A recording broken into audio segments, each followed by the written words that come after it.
Welcome, everybody, to another episode of the Be Fearless podcast. And let me tell you something. You are in for a treat. Today, our guest is a leader and business professional who understands how deeply thoughts, habits impact every part of our work and lives. She's a certified habit finder coach and has led over 400 female business leaders to replace subconscious thought habits that have no longer served them with healthy ones. She is also the author of I See You, a guide for women to make more, have more, be more without more work. Ladies and gentlemen, let's welcome the one, the only Amy Kemp. Welcome. Thank you, How are Dagmar. you? So glad to be here. What an entrance. I love it. I am so happy to finally have you here. Oh, double applause. Yes. I'll take yes. it. Yes. So happy to finally have you here. So for the audience that doesn't know you, who is Amy Kim? Who was she growing up and what was her dream? Oh, I love that. So always ambitious. I've always been a person of great dreams, wanted to make an impact on the world from a very, very young age. I grew up just about an hour outside of Chicago. And then my very first professional foray was in education. I was a teacher for a very brief time and then worked in sales and owned my own business for about 20 years. And then 7 years ago, started a brand new company. So that's what I'm here. My book is a part of that company, but really my mission and the through line from all of the seasons of my life and work has been working with people in small groups and one-on-one to really maximize their potential. If I look at everything I've ever done from the club that I ran when I was 8 years old in my neighborhood, all the way to now, that's what I loved doing is gathering people and really talking about really real things that hold us back and keep us from getting what we want. Awesome. I love that. And we need that in these days. Like, definitely, we need We do. more of that. So, after, you grow up and you go for your dreams, what launched you into becoming a coach in specifically in the habits? Yeah. Well, so it was a conversation that we had with our financial advisor, along with many conversations I'd been having with women that I know at the same time. I don't know if you've ever had this happen where every podcast you listen to, every friend you have lunch with, every show that you watch has this message. And the message for me was, you're supposed to be working with women outside of the business that was currently running at that time. And I kept thinking, that is ridiculous. We have 3 kids. They're really busy in travel sports and high school and grade school. My husband is a principal and a coach. That's ridiculous. But it continued to be a pervasive message. So 2 things happened. I was speaking in Salt Lake City, and a coach that I had worked with who used a tool called the Habit Finder Assessment. He and I met for dinner while I was out there. I said, I'm going to be in town. I'd love to see you. And so we just met for dinner.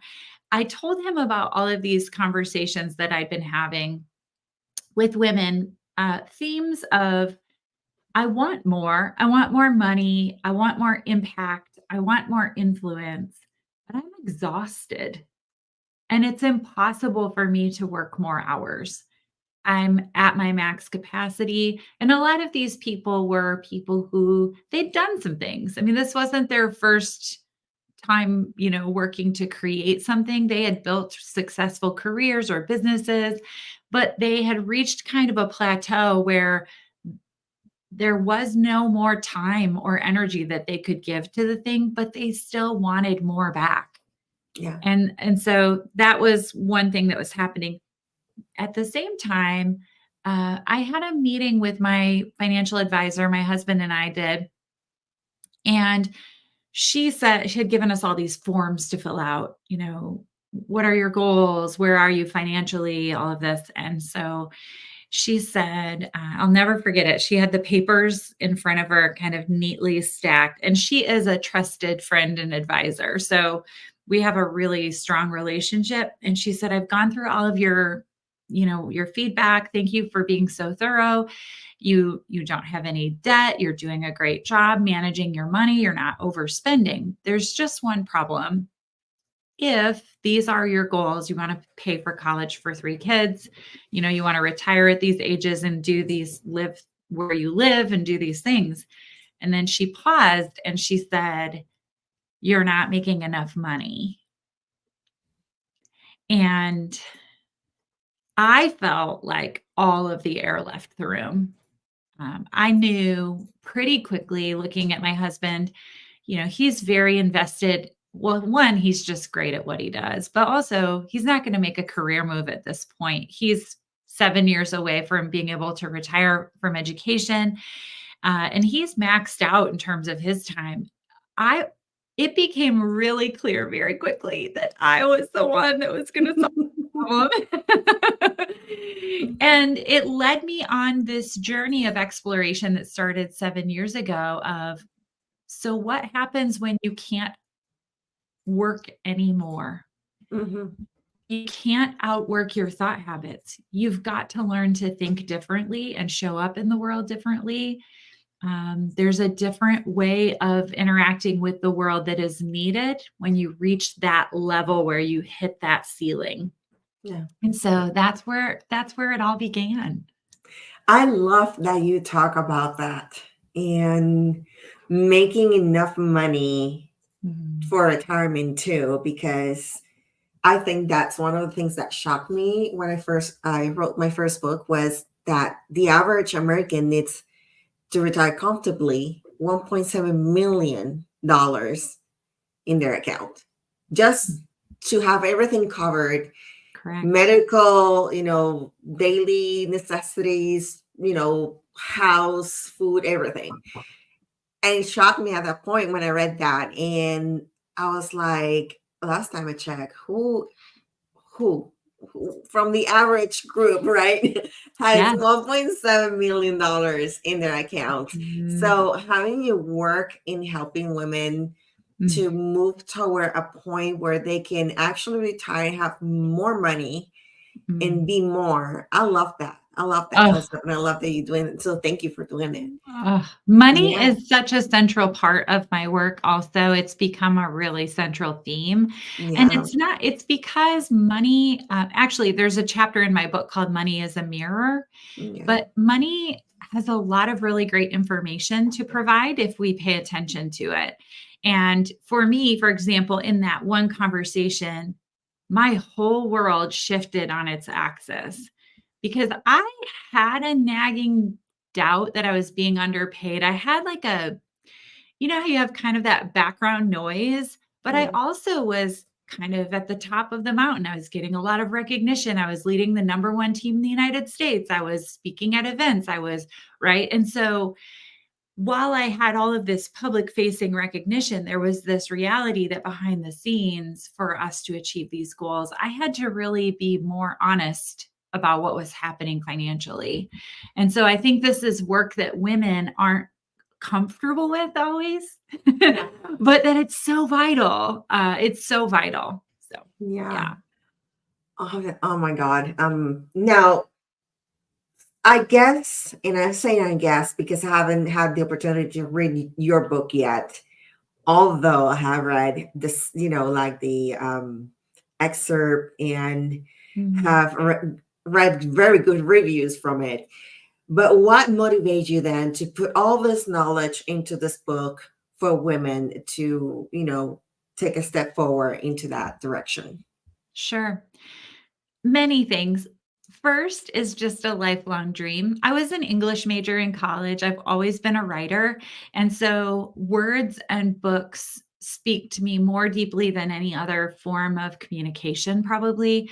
I am always reading not just books that are growing me as a person and that are good for me, but I love all the books. I want to read the fun romance novels. I want to read the historical fiction. I want to read, so I love books. So it's just been a lifelong dream to actually publish a book.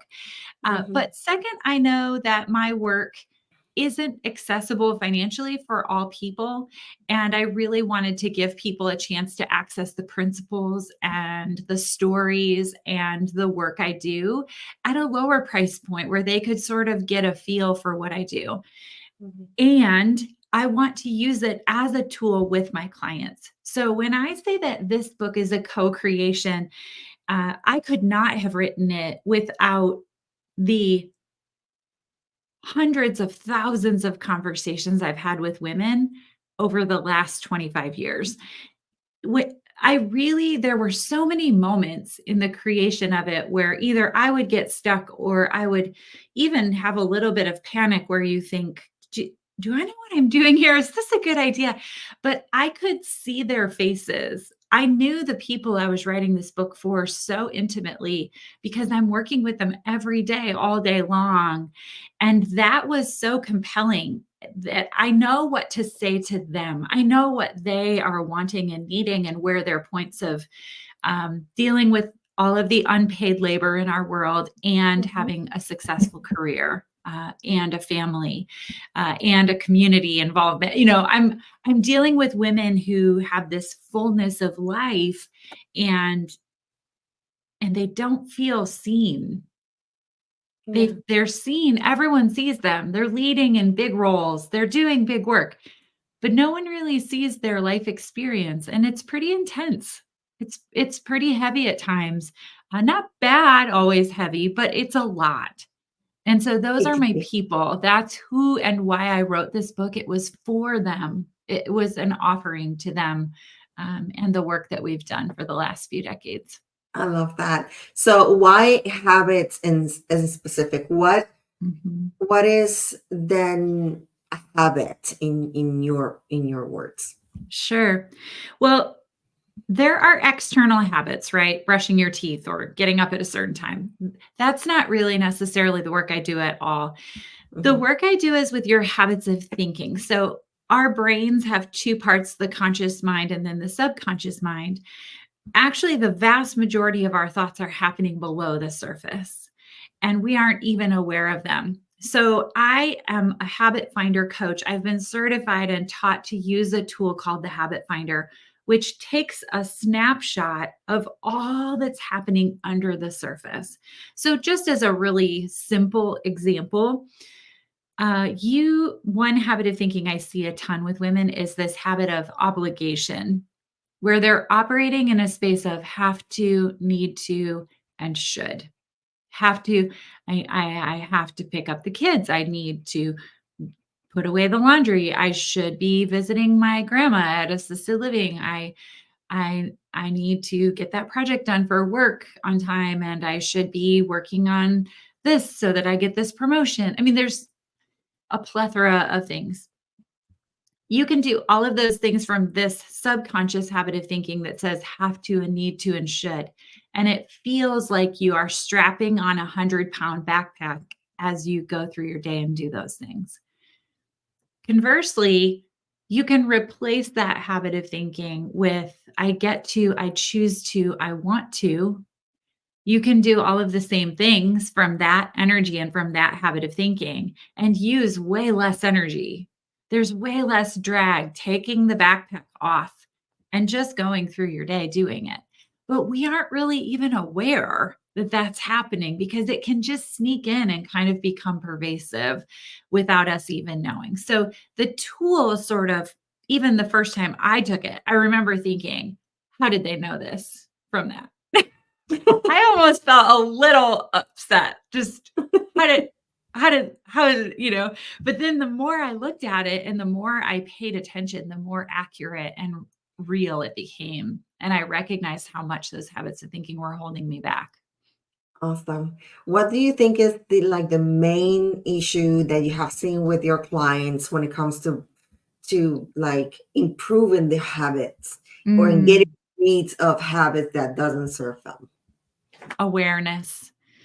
Awareness and space in which they can talk it out. Even for me, working with my coach, sometimes I'll say to her, I'm so tired of hearing me talk about this. I can't believe I'm still encountering this. And she will remind me, right, but the last time we talked about it was 3 months ago. And before it was happening every day. So the way that you replace habits of thinking, and I always am really clear about this up front with people who work with me, this is slow work. This is not a quick fix. I mean, I'm actually not even interested in that kind of fast change because it's always fleeting. This is a much deeper level of work where we not only figure out where am I in resistance to doing something that I know would benefit me, and what's the source of the resistance. This is actually one of my favorite chapters of the book too, but where you find resistance in your life, if when you're walking on the beach, those people have the where they're looking Like the for, magnet. yeah, like the metal detector kind of thing. And Yeah. then it beep, beep, beep. And then they dig down and sometimes they find, a can or something. And sometimes they find a treasure. So the same is true with habits of thinking. If you want to know where you have blockage, it's where you have resistance in your life to things that logically would be so good for you, but you just either you do it for a short period of time and then you just regress. But what happens is if you stop and you dig down right there where you have resistance, almost always there's unhealed pain. It's not that you're not disciplined enough or you just need more willpower or you need to, if I was just better at this, I could, it's not about pushing through. It's about being curious and aware and figuring out what is the source of this resistance. So I'll give you an example of that in my own journey that I share in the book as well. There's a great book called Profit First, and it's a way of running your business finances that prioritizes profit for the business owner, and then you run your accounting processes through it. It's a very famous book, really awesome. And Really good book. do you love it? Yes. Okay. So I was on board. My coach recommended it. I'm like all in. I love this. I want to make this more profitable, blah, blah, blah. So I start reading and I'm all with him. I think this is such a great principle. I love the way he's writing it until it gets to the action where he says that you need to open 5 checking accounts for your business. And I will tell you, I go into full resistance and I love structure. I'm not resistant to structure usually. I'll just jump in and embrace it and really I think it's really great. So much so that I emailed the author of the best-selling book with a few tips on how I felt like this was a ridiculous ask, that there would be 5 accounts and right? So I send this email I love your boldness though. with all my tips, right? Because I'm just the expert. And he sends me actually a video message right back. He says, Amy Kemp, you caught me right before I left the office. And yes, you actually do need 5 accounts. And here's why. And he walks me through it all. Okay. All that to say, I put it off, made excuses, figured out why it wasn't a good idea, tried to justify it for weeks until I had a call with my business coach where we paused and kind of dug down beneath the surface. And it all came back to a few experiences that I had had about 10 years earlier in growing a business where finances were really tight and publicly everyone thought I was doing really well, but I wasn't. And I was terrified and I was doing things just to pay my mortgage at the last minute. And it was scary and I felt out of integrity. And we walked through this pretty intense coaching session. And I realized, I haven't really processed through all that happened there, all to do with money and my business. I kid you not, we hung up the phone. Within an hour, I had moved forward in this area where I had so much resistance right? But the resistance wasn't that I didn't know what to do or didn't know how or didn't think it was a good idea. It was that I hadn't acknowledged all of this stuff that was still sitting there. And so that's the work I do is this when you're not moving forward, what is it that's under the surface? Let's like really get in there and work on it so that the change you make is lasting and not just a quick fix. I love that. I Mm. love the story behind it. Do you do Profit First, or have you just read it or heard about it? No, Because it's so I, fabulous. no, I read the book. I read Okay. the book. I'm still having some personal resistance in Yep. certain areas, but I truly believe that the little that I have been able to Mhm. implement, and I said little because I'm a very stubborn person, um, it works. It works. I mean, the concept behind Mhm. it truly works, and it is spot on.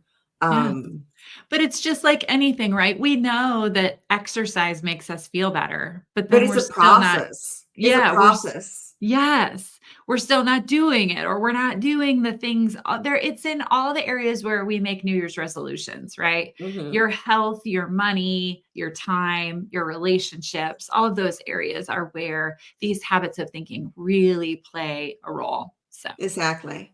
mhm, And is something that we have to take step by step, and yes. we move from one uh, successful implemented strategy to the next one. Mhm, I have learned that if, if we try to fix the whole vehicle at the same time, you're gonna end up not doing anything, mhm, because now you're overwhelmed with mhm, everything that you mhm, pull apart, mhm, that you're gonna see, okay, oh wait, I dug way too deep. Now I don't know how to deal with this. mhm, And then you gotta like drop your project, drop your dreams, drop everything, and step back, because now fear takes over, mhm, because you see this now not as a small project that could have an easy fix. This is just it turned into, this huge, mhm, elaborated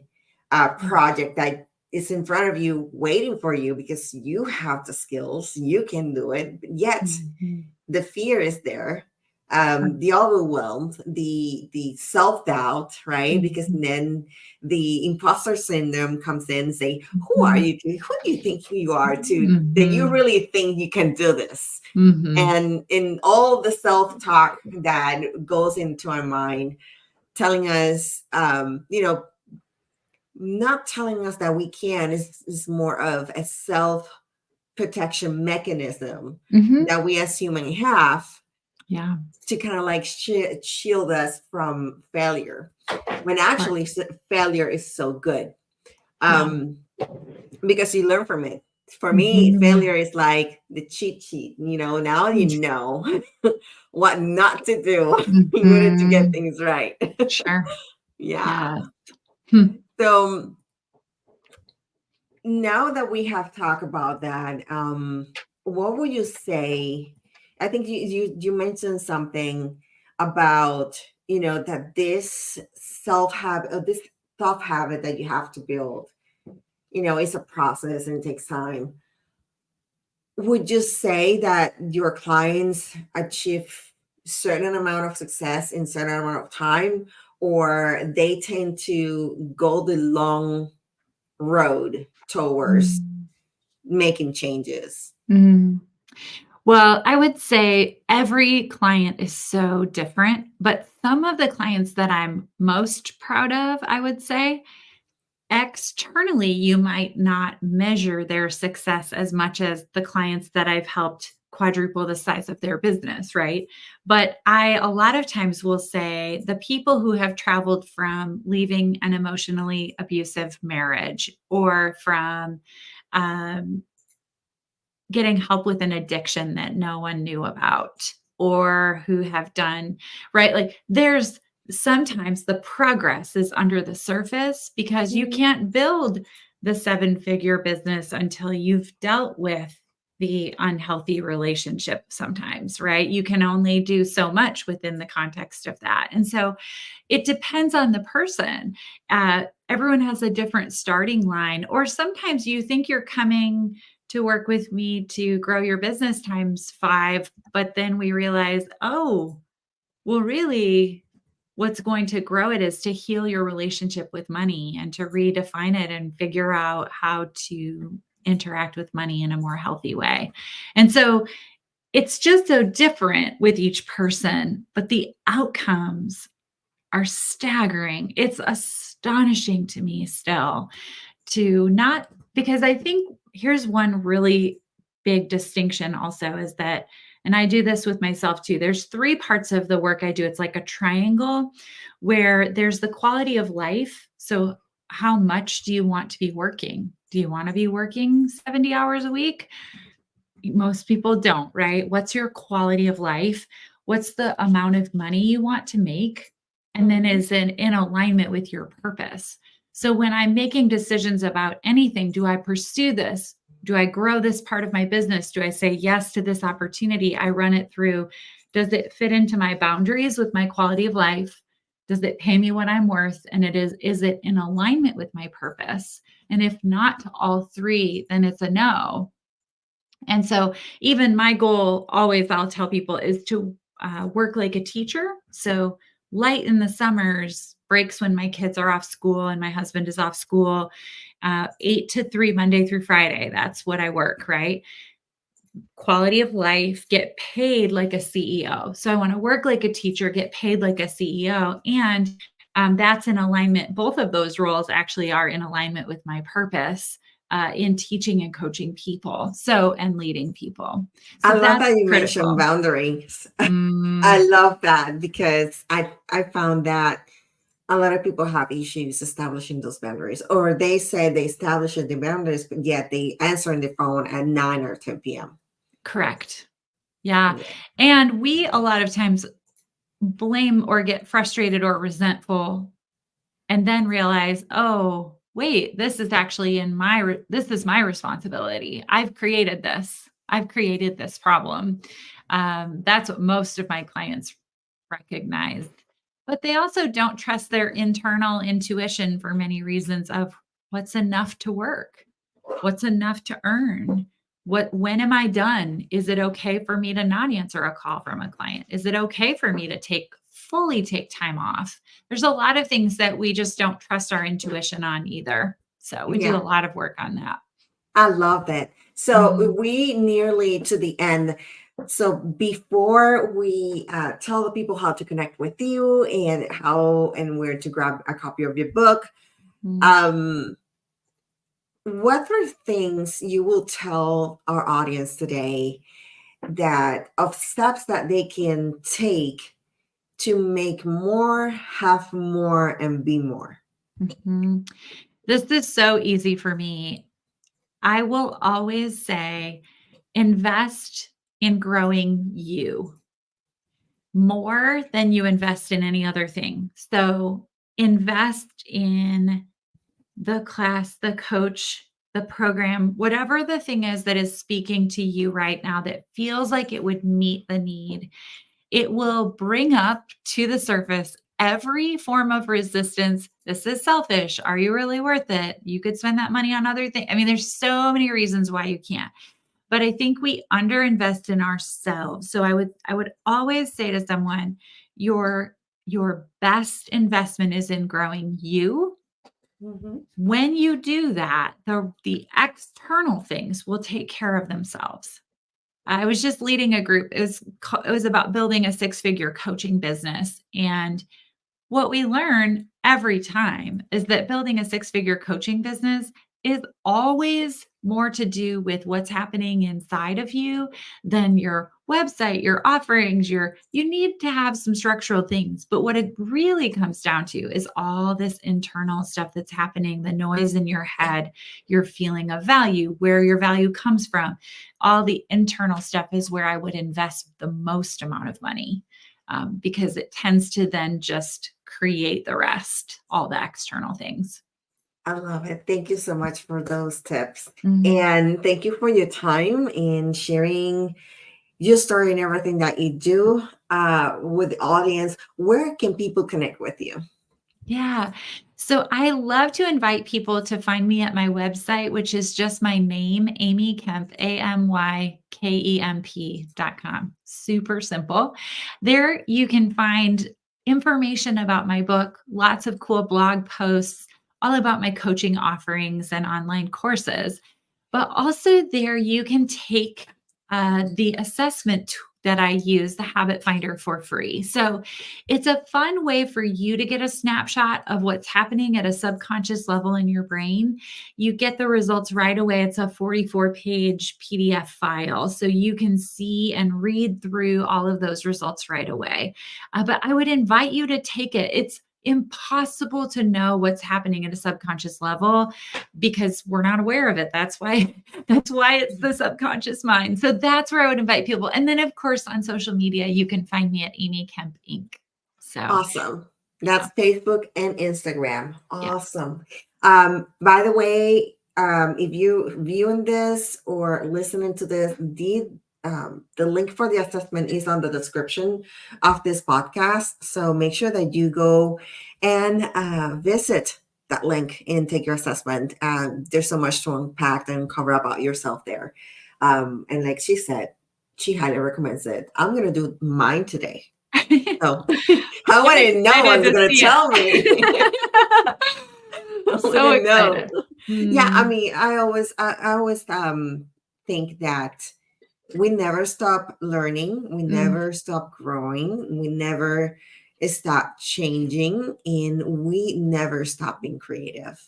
So, the more you know about yourself, and if you really want to, be more and make more and make more. I'm gonna say you're all right. Be more, make more, and I'm missing the other one. And have more. Have more. Yeah. Right? You definitely need to know about yourself. So thank you, Amy, for your time. Thank you for being here today and sharing your wisdom. It was definitely a treat having you.